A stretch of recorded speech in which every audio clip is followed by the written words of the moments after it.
साथियों का धन्यवाद देना चाहता हूं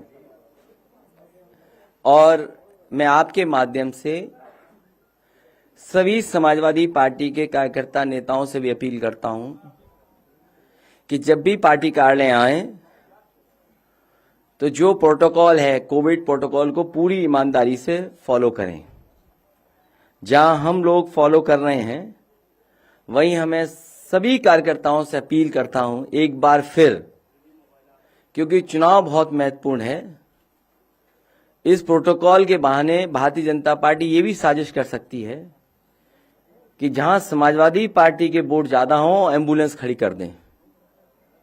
नौगांव सादात का जब चुनाव था मैंने बहुत करीब से देखा था कि जहां जहां समाजवादी पार्टी का वोट था वहां पर एम्बुलेंस और पुलिस को लगा दिया गया था।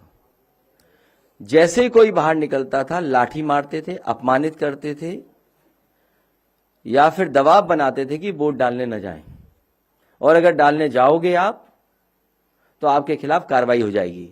इसलिए मैं सभी समाजवादी पार्टी कार्यकर्ता नेताओं से अपील करता हूं कि जो चुनाव आयोग ने गाइडलाइंस दी हैं उन गाइडलाइंस का पालन करें। प्रोटोकॉल जो भी है कोविड प्रोटोकॉल को पूरा माने।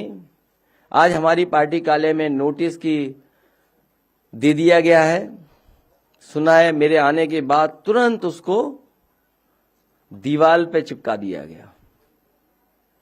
मैं जैसे ही पार्टी कार्यालय में घुसा हूं मैं देख रहा था रास्ते में बहुत बड़े पैमाने पे पुलिस चली आ रही थी। मुझे लगा कि शायद हमारी सुरक्षा बढ़ा दी गई है, लेकिन जब मैं पार्टी कार्यालय के अंदर आ गया तो किसी ने मुझे खबर दी है कि आपके पार्टी कार्यालय पे नोटिस को चिपका दिया गया है। तो इसलिए मैं सभी कार्यकर्ताओं से नेताओं से कहूंगा कि घर रहें, अपने मोहल्ले में रहें, अपनी विधानसभा में रहें। हम लोग लगातार संपर्क कर करके जानकारी भी हासिल कर रहे हैं, परिस्थितियों के हिसाब से पूरी जानकारी कर रहे हैं और बहुत जल्दी टिकट घोषित हो जाएंगी। आपको यहां आने की जरूरत नहीं है। हो सकता है टिकट की सूची ना आए, वैसे ही ए और बी फॉर्म दे दी जाए, क्योंकि कोविड प्रोटोकॉल का फॉलो करना है। अगर कोविड प्रोटोकॉल को फॉलो नहीं करेंगे तो कहीं ना कहीं आपके ऊपर प्रश्न लगेगा। जहां तक सवाल चुनाव लड़ने का है, कभी कहते थे कि मथुरा से लड़ेंगे, कभी कहते थे अयोध्या से लड़ेंगे, कभी कहते थे प्रयागराज से लड़ेंगे, कभी कहते थे देवबंद से लड़ेंगे। मुझे खुशी है इस बात की कि भारतीय जनता पार्टी ने पहले ही उन्हें अपने घर भेज दिया। हालांकि वो कल से गोरखपुर में हैं, टिकट पहले बुक कराई थी उन्होंने 11 तारीख की। अब मुझे लगता है कि गोरखपुर में ही उन्हें रहना पड़ेगा। अब गोरखपुर से वापस आने की उन्हें जरूरत नहीं है। उनको बहुत बहुत बधाई। आपको क्या लगता है अखिलेश जी, गोरखपुर का जो फैसला है इसके पीछे की वजह क्या है? आपके चैलेंज को काउंटर करने वो भारतीय जनता पार्टी के सदस्य नहीं है, इसलिए उन्हें घर भेज दिया है।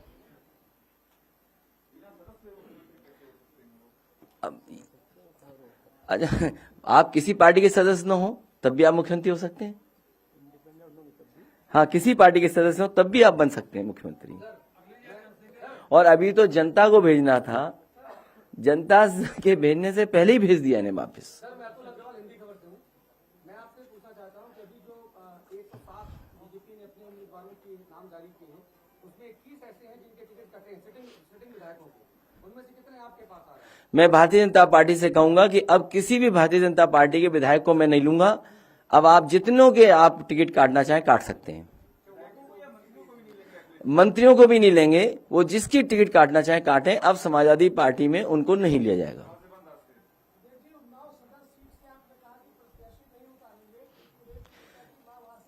ये आजकल के जमाने में जो सोशल मीडिया और व्हाट्सएप यूनिवर्सिटी से जो क्रिएट होते हैं मैसेजेस, उसी की तरह से एक मैसेज क्रिएट किया गया है। नहीं, हमारी पार्टी ने नहीं ऐसा फैसला लिया।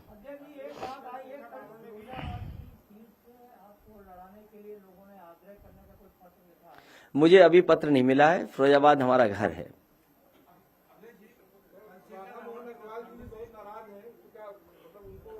हाँ, एक गुंजाइश छोड़ सकते हैं। हाँ, ये ठीक आया सवाल इधर से। हाँ, एक के लिए अभी जरूरत है हमें, क्योंकि अतुल अग्रवाल जी ने पूछा था, इधर से दूसरे अग्रवाल का नाम ले दिया, तो ठीक है।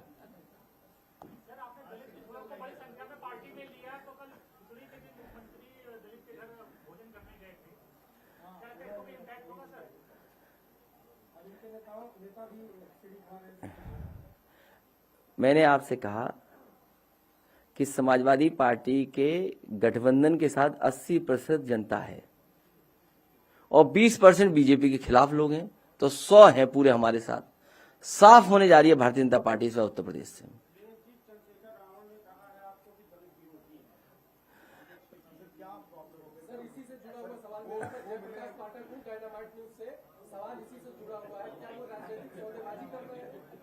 नहीं, ये पूछ रहे हैं, ये दिल्ली से आए हैं, इनसे इनको पूछ रहे हैं, ये सब पता है इनको, इसलिए पूछो सवाल। वो कह रहे हैं कि आप दलितों को प्रतिनिधित्व नहीं देना चाहते हैं, आपने उनको 1 महीने के लिए लटका के रखा, उसके बाद आपने उनको सम्मान नहीं किया। समाजवादी पार्टी से जो भी उन्होंने बात की, मैंने उसी समय आरएलडी से बात कर करके रामपुर मनिहारन वाली सीट छोड़ दी और साथ ही साथ गाजियाबाद भी सीट मैंने दी। 2 सीटें पूरी दे दी गई थी। उसके बाद उन्होंने किसी को फोन मिलाया, अब वो फोन किससे बातचीत हुई ये मैं नहीं जान सकता, और उसके बाद वो आए कि मेरा संगठन मेरे खिलाफ है, मैं चुनाव नहीं लड़ सकता हूं और मैं चुनाव नहीं लड़ूंगा, ये बात हुई थी।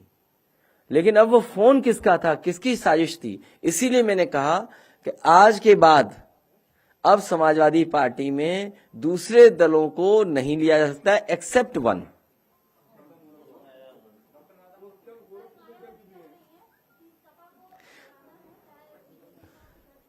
ये उनका पुराना है, लेकिन जन्मदिन के दिन ऐसा नहीं सवाल पूछना चाहिए। मैं उनके जन्मदिन पे बहुत बहुत बधाई देना चाहता हूँ, बहुत बहुत शुभकामनाएं देना चाहता हूँ, उनका स्वास्थ्य बेहतर रहे।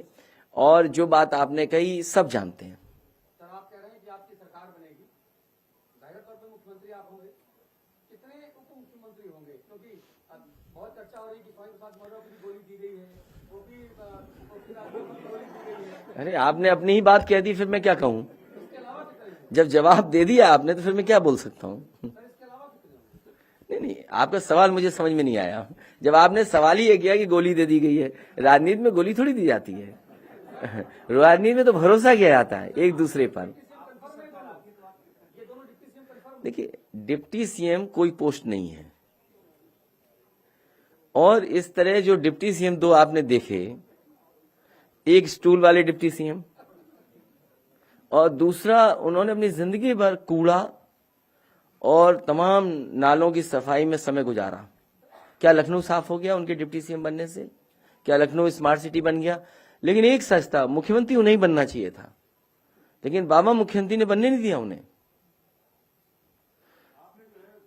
मैं कई मौकों पर कहा और सदन में भी मैंने उनसे कहा कि आपने कूड़ा और इसका जो जिम्मेदारी निभाई थी वो तक तो पूरी नहीं कर पाए, तो काहे के डिप्टी सीएम फिर?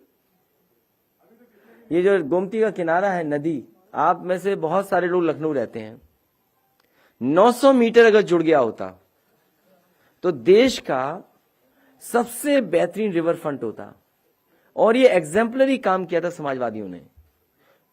इसलिए समाजवादी पार्टी जहां लोगों को जोड़ रही है, हम अपने लोगों को थोड़ा पीछे करके दूसरों को साथ ला रहे हैं और जोड़ने का काम कर रहे हैं। इसलिए समाजवादी पार्टी लगातार पॉजिटिव पॉलिटिक्स कर रही है, हम नेगेटिव पॉलिटिक्स नहीं करते हैं। समाजवादी पार्टी प्रोग्रेसिव पॉलिटिक्स कर रही है। और ये जो लोग कह रहे हैं कि 80-20, ये वो लोग हैं जिन्होंने अपने 4.5 साल के कार्यकाल में बिजली के कारखाने का नाम नहीं रट पाए। जो लोग अपने बिजली के कारखाने का नाम नहीं रट पाए, उन्हें इस बात की तकलीफ है कि समाजवादी पार्टी ने क्यों फैसला लिया कि 300 यूनिट बिजली फ्री देंगे, किसानों को फ्री सिंचाई देंगे, लैपटॉप डिस्ट्रीब्यूशन होगा। इसलिए समाजवादी पार्टी प्रोग्रेसिव पॉलिटिक्स और अपने प्रोग्रेसिव मैनिफेस्टो के साथ जनता के बीच में जाएगी। और जहां तक जोड़ने का सवाल है, समाजवादी पार्टी की कोशिश रहेगी कि हर वर्ग के लोगों को जोड़ें, हर वर्ग के लोगों को साथ लाएं, कम से कम दिखे कि हाँ समाजवादी पार्टी के साथ सब लोग खड़े हैं। इसीलिए अपने लोगों को पीछे करके मैंने दूसरी पार्टी के नेता और बड़े बड़े मंत्रियों को साथ लाने का काम किया। एक सवाल है, आपने कल कहा था और आप भी कह रहे हैं कि 80% पहले से भी 20% में भी काफी आगे। अभी एक उसी से जुड़ा हुआ मेरा सवाल है कि आपने कहा कि भारतीय जनता पार्टी में किसी विधायक को नहीं देंगे, मगर क्या भारतीय जनता पार्टी के गठबंधन में शामिल कोई दल आपसे जोड़ना चाहेगा, तो क्या अब आप गुंजाइश है? अब हमारे पास गुंजाइश नहीं है।